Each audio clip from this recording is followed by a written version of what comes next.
삼국지 후반부를 보면 총나라의 군사인 제갈량이 위나라를 치기 위해서 출전했다가 실패하고 퇴각하면서 탄식하는 장면이 나옵니다. 그 4번의 출병을 하였지만은 그 4번의 출병 모두를 다 실패하고 말았습니다. 천하의 제갈량이 왜 실패했을까요? 삼국통이라고 하는 위대한 비전을 가지고 있었습니다. 한나라 왕실의 재건이라고 하는 명분도 가지고 있었단 말이에요. 또 제갈량의 탁월한 지략도 있었습니다. 그러나 없는 것이 있었더라 이 말입니다.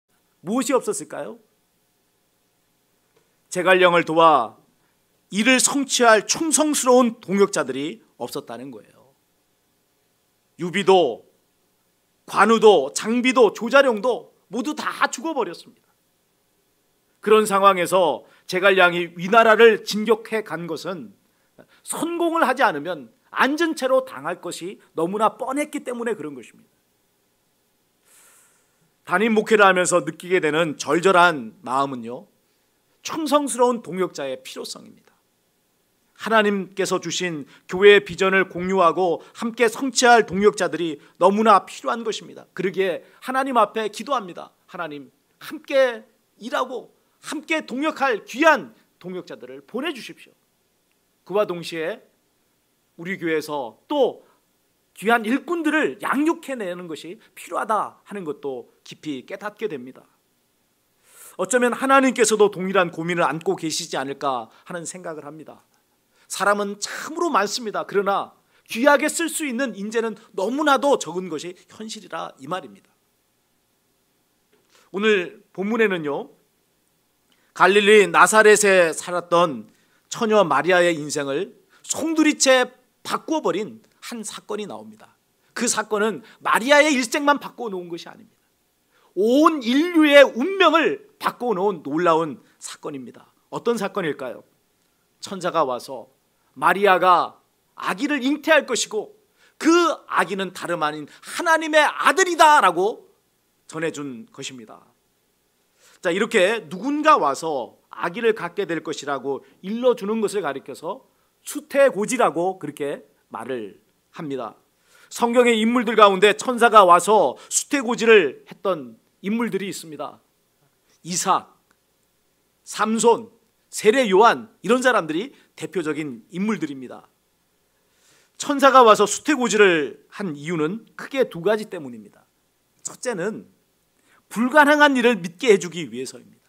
이삭, 삼손, 세례 요한, 이 사람들의 어머니들은요, 공통점이 있었어요.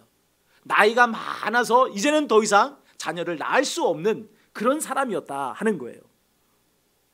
그러나 하나님께는 불가능이 없습니다. 천지 만물을 지으신 하나님 아니에요? 사람을 만드신 이가 하나님 아니십니까? 그러기에 여자가 나이가 아무리 많았다 한들 자녀를 잉태하게 하지 못하시겠어요? 자, 그런데 사람들은 하나님은 전능하신 분입니다, 못하실 일이 없는 그런 분이십니다 라고 입으로 줄줄 꿰지만은 막상 자기의 현실 앞에 어려움이 닥치고 불가능한 일이 닥치게 되면요, 하나님도 이걸 할 수 없어 라고 말을 한다 이 말이에요. 그런 불신의 벽을 쌓는 것입니다. 이 벽을 깨트려 버리시고 하나님께서는 하신다는 것을 알게 해주시기 위해서 천사를 보낸 것이죠. 하나님의 일이다 라고 말씀하는 것입니다. 자, 2번째 이유는 뭐죠? 너무나도 중요한 일이기에 그렇게 하신 것입니다. 별로 중요하지 않은 일에는 아무나 보내도 상관이 없어요. 그러나 너무나 중요한 일일 때는 그 일을 책임지고 있는 책임자가 가거나 거기에 준하는 중요한 인물이 간다 이 말입니다.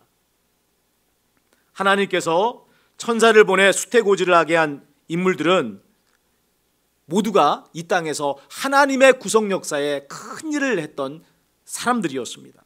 그런 만큼 하나님께서는 천사를 보내셔서 미리 그들의 잉태를 알게 해주셨고, 그리고 그들을 어떻게 양육할 것인가에 대해서 말씀을 해 주신 것입니다. 자, 그런데 오늘 마리아에게 어떤 일이 일어났어요? 하나님께서 보낸 가브리엘 천사가 온 것입니다. 그것도 하나님의 아들을 잉태할 것이라고 하는 그 놀라운 사실을 가지고 온 것입니다. 여인으로서 가장 복 있는 사람을 꼽으라고 하면 단연 마리아를 꼽을 수 있습니다. 하나님의 아들 예수 그리스도를 낳은 그런 사람이기 때문에 그렇습니다. 그러나 마리아에게 있어서 그 일은 너무나도 두렵고 놀라운 일이었습니다.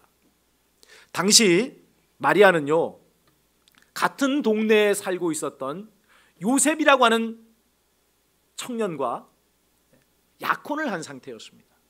유대 나라에서 약혼은요, 결혼하기 1년 전쯤에 합니다. 그래서 이 남아있는 결혼의 기간까지 1년의 기간 동안 이 약혼을 한 남자는요, 열심히 지참금을 준비합니다. 돈을 벌어서 그 지참금을 준비해서 이제 결혼 때가 되면 그 지참금을 자기의 처가댁에 주는 것입니다. 그리고 이 약혼한 약혼녀를 데리고 자기 집으로 와서 아내를 삼게 되는 것입니다. 이게 유대 나라의 풍습이에요.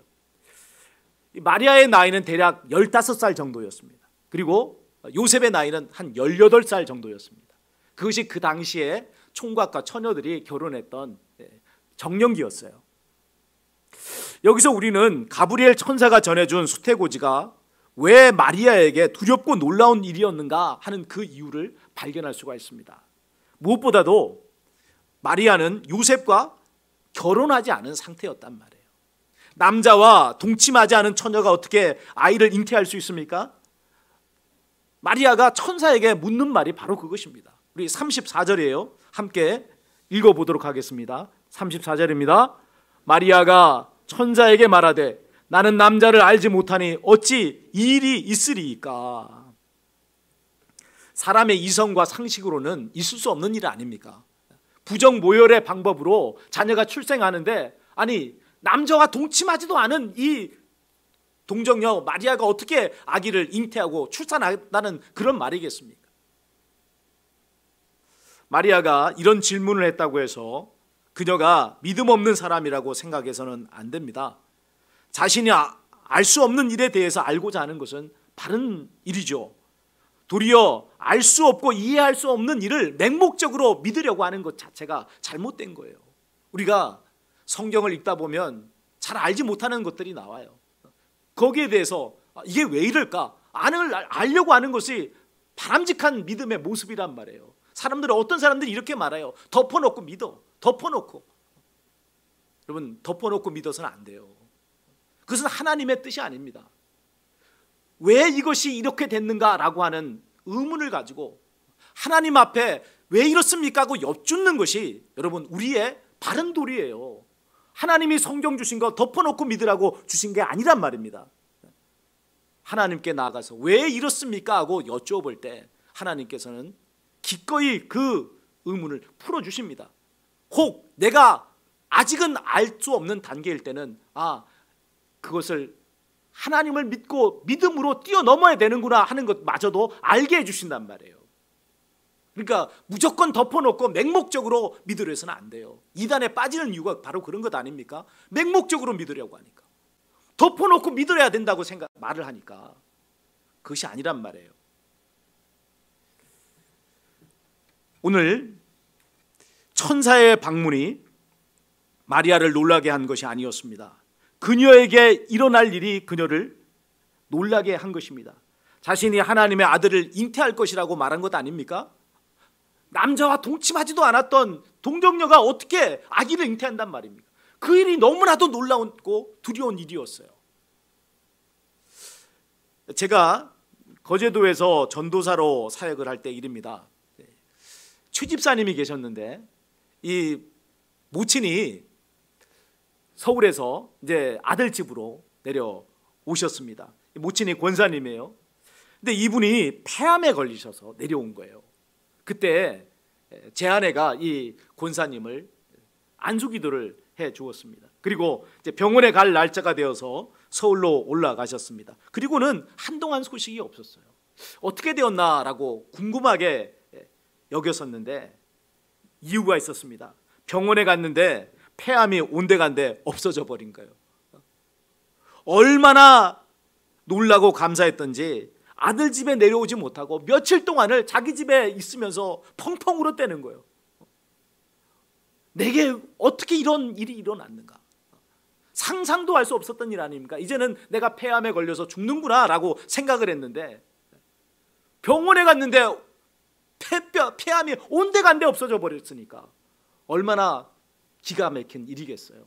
그래서 하나님의 은혜에 너무나 감사해서 며칠을 자리에서 일어나지 못하고 울었다는 거예요.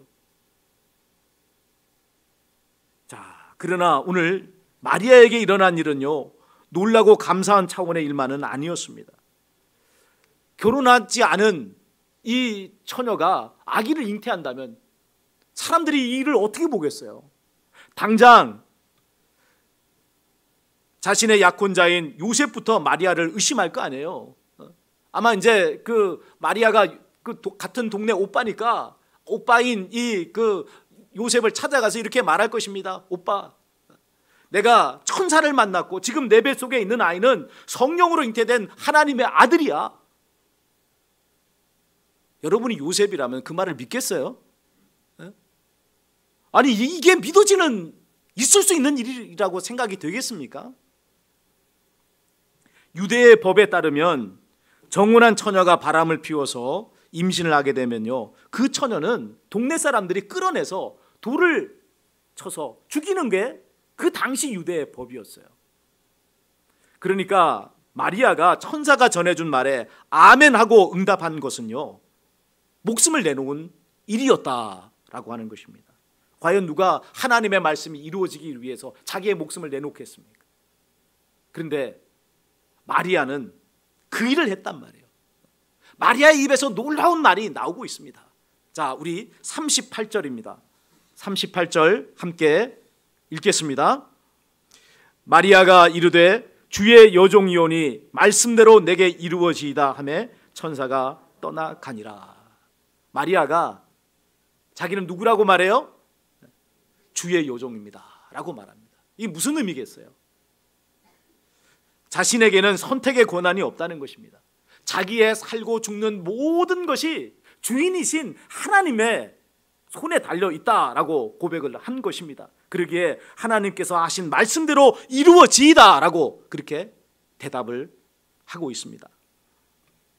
마리아가 가브리엘 천사가 전한 수태고지에 아멘으로 응답한 것은 뭣도 모르는, 무엇인지도 분별 못하는 10대 철부지 소녀였기 때문이 아닙니다. 그녀는 자신에게 일어날 일이 얼마나 두려운 일인지 잘 알고 있었습니다. 그럼에도 불구하고 아멘으로 응답한 이유는 자신이 하나님의 여종이라고 하는 사실을 분명하게 알았기 때문에 그렇습니다. 나는 주의 여종입니다. 내가 이렇게 저렇게 선택할 것이 없습니다. 당신이 하자고 하시는 대로 그대로 순종하겠습니다 하는 것이 이 마리아의 믿음이었단 말이에요. 또한 그 시대의 경건한 사람들처럼 메시아가 오시길 간절하게 소망하고 있었기 때문에 그렇습니다. 이 마리아가 살았던 갈릴리 나사렛이라고 하는 곳은요, 지역적으로 볼 때 이중적인 고난을 당하고 있었던 곳이었습니다. 첫째는요, 하나는요, 반복된 전쟁의 고난이었습니다. 이 갈릴리는 이스라엘 땅에서 최북단 지역입니다. 그러면 전쟁이 일어나면 어디서부터 고난을 당할까요? 어떤 지역에서부터 적의 침범이 있겠습니까? 이 북쪽 지역, 최북단에서부터 계속해서 고통과 전쟁의 고난을 당할 수밖에 없는 거예요. BC 38년에도 이 갈릴리는 갈릴리의 중심 도시였던 세포리스라고 하는 곳이 있는데요, 이 세포리스가 로마군에 의해서 완전히 그냥 전멸이 됐어요. 이 세포리스는 갈릴리, 지금 마리아가 살고 있는 나사렛으로부터 5km밖에 안 떨어졌어요. 10리 정도의 거리란 말이에요. 그러면 이 나사렛 역시도 전쟁의 그런 위기와 고난을 같이 경험했다라고 하는 것을 알 수가 있는 것이죠. 그 일이 계속해서 반복됐던 지역, 이게 바로 갈릴리 지역이었다라는 것입니다. 또 하나의 고난은요, 유대인들의 차별이었습니다. 유대인들은 같은 동족임에도 불구하고 북쪽의 갈릴리 사람들을 이방인과 같이 차별을 했어요. 전쟁으로 인해서 혼혈이 생길 거 아닙니까? 전쟁 혼혈자들이 생긴단 말이에요. 그리고 또한 신앙의 순수성도 잃어버렸다라고 하는 이유 때문에 같은 동족이면서 너희는 우리와는 급이 다른 존재들이야 라고 그렇게 차별하는 것입니다. 자, 그와 함께 마리아의 집은 부유하지 않았습니다. 그렇다고 해서 그 시대에 다른 서민들의 집에 비해서 뭐 더 가난했다 그런 이야기가 아닙니다. 10수년 전에 제가 이스라엘을 갔다가 이 갈릴리 나사렛을 들렸습니다. 거기에 이 마리아의 집터도 보고 왔고 또 이 요셉의 집터도 보고 왔어요. 그러니까 위에 있는 이제 건물들은 다 허물어졌지만 이제 집의 터들이 그대로 남아 있었습니다. 이 마리아의 집하고요 요셉의 집이 가까이 있어요. 뭐 옆집 정도 되는 아주 가까운 거리에 요셉의 집 또 마리아의 집 이렇게 있는 것을 봤습니다. 근데 이 마리아의 집의 사이즈가 집터의 사이즈가 다른 집의 사이즈하고 뭐 다른 크거나 작거나 이렇지 않았습니다. 거의 비슷했어요. 가이드의 말에 따르면 그 시대에 평범한 서민 정도의 수준의 그런 삶을 살았다 이렇게 이제 말을 하는 것을 들었습니다. 자, 그런데 그 시대 서민들의 삶이란 어땠을까요? 참 힘든 삶이었습니다. 권세 있는 자들, 부자들의 일방적인 횡포에 시달려야 했단 말이에요. 로마의 식민 지배를 받았던 시기 아닙니까? 그런 시기에 또 권세 있는 자들, 부자들의 횡포에 시달렸으면 서민의 삶이 얼마나 고달팠겠어요. 비록 15살의 소녀였다 할지라도 생각이 똑바로 있다면 자신이 살고 있는 갈릴리의 현실이 얼마나 불의하고 잘못되었는가 하는 것을 분명히 알 수 있었다는 말입니다. 하나님의 아들이 오셔서 세상 나라의 역사를 끝내고 하나님의 나라를 이루셔야 되는 거예요. 이것이 마리아의 염원이었습니다. 정말 그랬을까요? 그렇습니다. 증거가 있습니다. 마리아가 예수님을 잉태하고 부른 찬송입니다. 오늘 본장 47절부터 55절에 그 찬송이 나오는데요, 이 찬송을 가리켜서 마리아의 찬가라 이렇게 말합니다. 한번 따라해 주세요. 마리아의 찬가. 마리아의 찬가. 이 마리아의 찬가에는 두 가지 내용이 담겨 있습니다. 첫 번째 내용은 자신에게 베풀어 주신 하나님의 은혜요. 자기처럼 부족하고 천하고 보잘것없는 사람에게 하나님의 아들을 잉태하는, 하나님의 아들의 어머니가 되는 너무나 크신 은혜를 주셨다는 것에 대해 마리아는 감격해하며 찬송합니다. 두 번째 내용은요, 하나님의 아들이 오셔서 이루실 심판과 구원의 역사입니다. 좀 길지만 우리 1장 51절부터 55절까지를 함께 읽어보도록 하겠습니다. 1장 51절에서 55절입니다. 함께 읽습니다. 그의 팔로 힘을 보이사 마음의 생각에 교만한 자들을 흩으셨고 권세 있는 자를 그 위에서 내리치셨으며 비천한 자를 높이셨고 줄이는 자를 좋은 곳으로 배불리셨으며 부자는 빈손으로 보내셨도다. 그 종 이스라엘을 도우사 긍휼히 여기시고 기억하시되 우리 조상에게 말씀하신 것과 같이 아브라함과 그 자손에게 영원히 하시리로다 하니라. 아멘. 이 마리아의 찬가의 두 번째 내용을 보면요, 그 내용이 엄청나게 정치적입니다. 그 시대 로마 사람들이나 또 그 제국에 협력했던 유다의 이 기득권층의 입장에서 보면 펄쩍 뛸 내용이란 말이에요. 뭐라고 이야기하고 있습니까? 현 체제가 뒤집어져야 된다는 거예요. 그래서 부자로 있고 권세 있는 자는 저 밑바닥으로 떨어져야 되고, 그리고 고통당하고 배고파하고 괴로운 사람들을 높이시는 역사가 일어나야 된다는 거예요. 이게 마리아의 지금 찬가의 아주 중요한 내용인 것입니다. 마리아는요, 자신의 몸을 통해서 하나님의 아들이 오시면 그 일을 하실 것이라고 믿었습니다. 왜 그럴까요? 현 체제는 결코 하나님의 나라가 아니기 때문에 그렇습니다. 하나님의 아들이 오셔서 하나님의 나라를 이루시면 현재 이 체제는 완전히 뒤집어지는 역사가 일어날 것이다 라고 고백을 하고 있는 것입니다. 자, 다시 마리아의 응답으로 돌아가 봅시다.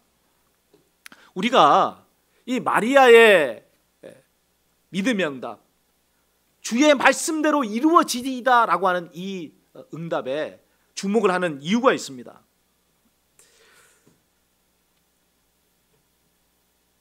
현실의 문제를 깨달았다 할지라도 그 현실을 깨트리기 위해서 기꺼이 십자가를 지려고 하는 사람은 적기 때문이죠. 마리아는 억압과 불의가 가득한 현실을 깨트리고 하나님의 나라가 이 땅에 이루어지는 그 일에 있어서 기꺼이 자기 몫의 십자가를 지려고 했던 사람이다 이 말입니다. 마리아의 이 믿음의 고백과 행위는요, 믿음의 조상 아브라함의 고백과 행위와 비견할 수가 있습니다. 하나님께서 아브라함에게 뭐라고 말씀합니까? 고향과 친척과 아버지의 집을 떠나 내가 너에게 지시할 땅으로 가라라고 말씀하십니다. 그 일은 참으로 힘들고 어려운 일이었어요. 내가 그렇게 하면 좋겠지 하는 정도로 아브라함은 그 말씀을 듣고 끝나지 않았어요. 그 말씀을 듣고 그대로 순종했단 말이에요. 자기가 해야 될 일을 했습니다. 그랬더니 어떤 일이 벌어졌어요? 이스라엘 민족이 탄생하는 역사가 일어났습니다. 그 혈통을 통해서 예수님께서 이 세상에 오시게 되는 그 놀라운 역사가 쓰여지게 되었다 이 말이에요. 마리아도 마찬가지입니다. 마리아는 성령이 내게 임하시고 지극히 높으신 이의 능력이 너를 덮으시리니 이러므로 나실 바 거룩한 이는 하나님의 아들이라 일컬어지리라 하는 이 말씀 앞에 아멘으로 응답한 거예요. 그리고 그 일 때문에 자기가 당해야 되는 온갖 시련과 역경과 고난을 기꺼이 감내하기로 작정을 한 것입니다. 그 결과 어떤 일이 벌어졌습니까? 그녀의 몸을 통해 하나님의 아들 예수 그리스도께서 오시는 역사가 일어난 거예요. 사랑하는 여러분, 하나님의 나라는 하나님께서 이루십니다. 그러나 그 나라를 이루시는 과정에서 하나님께서는 일꾼들을 불러서 쓰시는 것입니다. 과연 하나님의 나라에서 내가 감당해야 될 일은 무엇일까요? 그것이 무엇이든 오늘 주의 여종이니 주의 말씀대로 이루어지리라 라고 고백했던 마리아와 같은 믿음의 응답을 하시는 저와 여러분 되시기를 바랍니다. 믿음으로 기꺼이 내 몫의 십자가를 지는 저와 여러분이 되시기를 바랍니다. 하나님께서 우리에게 승리를 주실 것이요 기쁨으로 주의 재림을 맞이하는 자가 되게 하실 것입니다. 오늘 마리아가 어떤 믿음을 가졌는지, 어떻게 응답했는지 다시 한번 분명하게 깨달으시고 주님이 오시는 그날까지 우리 몫의 십자가를 당당하게 지고 나가시는 저와 여러분 되시기를 주님의 이름으로 축원을 드립니다.